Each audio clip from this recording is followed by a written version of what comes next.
Devant les deux chambres du Parlement et pendant près d'une heure et demie, Félix Tshisekedi s'est posé en défenseur du pays. Je ne ménagerai aucun effort pour restaurer la paix et la sécurité en n'importe quel coin et recoin de la République. Un grand oral annuel sur l'état de la nation où était abordée notamment la question sécuritaire qui mine l'est du pays à la frontière avec l'Ouganda. Nos deux pays ont convenu tout récemment de mutualiser leurs efforts en vue de mener des opérations conjointes contre cet ennemi commun.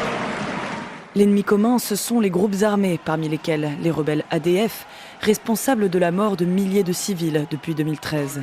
Il y a 2 semaines, le gouvernement autorisait les troupes ougandaises à entrer sur son sol. Un aveu d'échec, selon ses opposants, de l'état de siège décrété il y a 7 mois dans les provinces du Nord Kivu et de l'Ituri.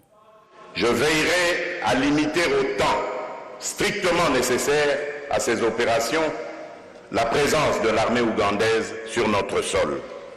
Soutenus par ses partisans, les militants de l'UDPS,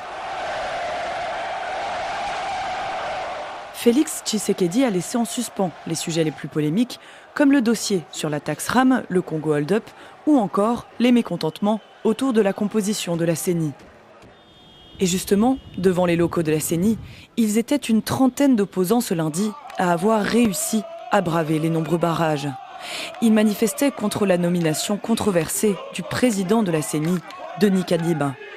Nous continuons à maintenir notre position, nous continuons à lutter pour avoir une CENI, un bureau de la CENI dépolitisé, composé des acteurs de la société civile. Le sit-in a rapidement été dispersé. Quelques manifestants ont été interpellés par la police.